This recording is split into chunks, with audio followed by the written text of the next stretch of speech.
اجعل الآلهة إلها واحدا ان هذا لشيء عجاب۔ ترجمہ کنز العرفان، کیا اس نے بہت سارے خداؤں کو ایک خدا کر دیا؟ بے شک یہ ضرور بڑی عجیب بات ہے۔ تفسیر صراط الجنان۔ اس آیت کا شان نزول یہ ہے کہ جب حضرت عمر فاروق رضی اللہ تعالی عنہ اسلام لائے تو مسلمانوں کو خوشی ہوئی اور کافروں کو انتہائی رنج ہوا۔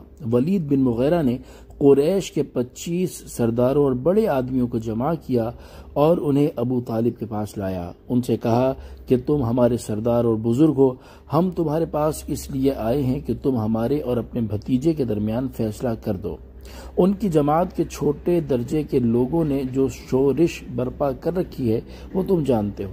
ابو طالب نے حضور سید عالم صلی اللہ تعالی علیہ وآلہ وسلم کو بلا کر عرض کی، یہ آپ کی قوم کے لوگ ہیں اور آپ سے صلح کرنا چاہتے ہیں، آپ ان کی طرف سے یک لخت انحراف نہ کیجیے۔ حضور اقدس صلی اللہ تعالی علیہ وآلہ وسلم نے فرمایا، یہ مجھ سے کیا چاہتے ہیں؟ انہوں نے کہا، ہم اتنا چاہتے ہیں کہ آپ ہمیں اور ہمارے معبودوں کے ذکر کو چھوڑ دیجیے، ہم آپ کے اور آپ کے معبود کو برا نہیں کہیں گے۔ حضور نور صلی اللہ تعالی علیہ وآلہ وسلم نے فرمایا، کیا تم ایک کلمہ قبول کر سکتے ہو جس سے عرب و عجم کے مالی کو فرما روا ہو جاؤ؟ ابو جہل نے کہا، ایک کیا ہم ایسے 10 کلمے قبول کر سکتے ہیں؟ سرکار دو عالم صلی اللہ تعالی علیہ وآلہ وسلم نے فرمایا، کہو لا الہ الا اللہ۔ اس پر وہ لوگ اٹھ گئے اور کہنے لگے کہ کیا انہوں نے بہت سے خداؤں کا ایک خدا کر دیا؟ اتنی بہت سی مخلوق کے لیے ایک خدا کیسے کافی ہو سکتا ہے؟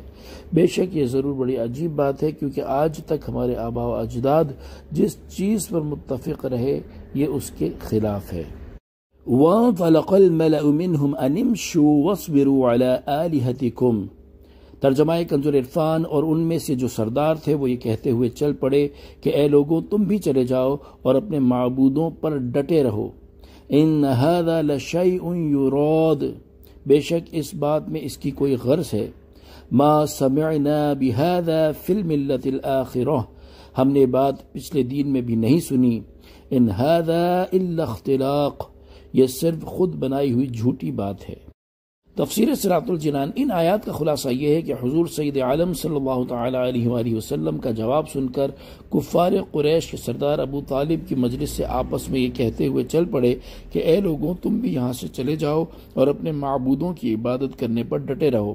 اور یہ محمد مصطفیٰ صلی اللہ تعالی علیہ وآلہ وسلم جو توحید کی بات کر رہے ہیں، ان میں ان کی کوئی ذاتی غرض پوشیدہ ہے، اور یہ بات تو ہم نے پچھلے دین میں یعنی اپنے آباء و اجداد کے دین میں یا سب سے پچھلے دین عیسائیت میں بھی نہیں سنی، کیونکہ عیسائی بھی 3 خداؤں کے قائل تھے، جبکہ یہ تو ایک ہی خدا بتاتے ہیں۔ یہ صرف ان کی خود سے بنائی ہوئی جھوٹی بات ہے۔ اَأُنزِلَ عَلَيْهِ الذِّكْرُ مِن بَيْنِنَا۔ ترجمہ کنز العرفان۔ کیا ہمارے درمیان ان پر قرآن اتارا گیا؟ بل ہم فی شک من ذکری بل لما یذوقوا عذاب، بلکہ وہ میری کتاب کے بارے میں شک میں ہیں، بلکہ ابھی انہوں نے میرا عذاب نہیں چکھا۔ تفسیر صراط الجنان۔ اہل مکہ نے تاجدار رسالت صلی اللہ تعالی علیہ وآلہ وسلم کے منصب نبوت پر حسد کرتے ہوئے کہا کہ ہم میں شرف و عزت والے آدمی موجود تھے، ان میں سے تو کسی پر قرآن نہیں اترا، خاص حضرت محمد مصطفیٰ صلی اللہ تعالی علیہ وآلہ وسلم پر ہی کیوں اترا، حالانکہ وہ ہم سے بڑے اور ہم سے زیادہ عزت والے نہیں۔ کفار کی اس بات کا جواب دیتے ہوئے فرمایا گیا کہ ان کا یہ کہنا اس وجہ سے نہیں کہ اگر رسول ان کا کوئی شرف و عزت والا آدمی ہوتا تو یہ اس کی پیروی کر لیتے، بلکہ اصل بات یہ ہے کہ وہ لوگ میری کتاب کے بارے میں شک میں ہیں، کیونکہ وہ اسے لانے والے حضرت محمد مصطفیٰ صلی اللہ تعالی علیہ وآلہ وسلم کی تکذیب کرتے ہیں، اور یہ تکذیب بھی اس وجہ سے نہیں کہ ان کے پاس اس کے لیے کوئی دلیل ہے، بلکہ اس کی اصل وجہ یہ ہے کہ ابھی تک انہوں نے میرا عذاب نہیں چکھا۔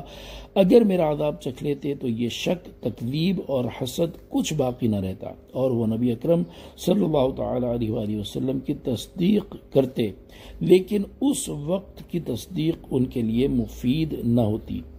اس آیت سے معلوم ہوا کہ کفار مکہ کے تاجدار رسالت صلی اللہ تعالی علیہ وآلہ وسلم کی اطاعت اور فرما برداری نہ کرنے کی ایک وجہ دنیاوی عزت، وجاہت، شرافت اور مال و دولت کی وسعت تھی، اور فی زمانہ بعض مسلمانوں کے اندر بھی اللہ تعالیٰ اور اس کے رسول صلی اللہ تعالیٰ علیہ وآلہ وسلم کی اطاعت و فرما برداری سے دوری کی بنیادی وجہ مالی وسعت اور دنیاوی عیش و عشرت کے سامان کی کثرت نظر آتی ہے۔ اللہ تعالیٰ انہیں قبر و آخرت کے عذاب سے ڈرنے اور اپنی اطاعت و عبادت کی توفیق عطا فرمائے۔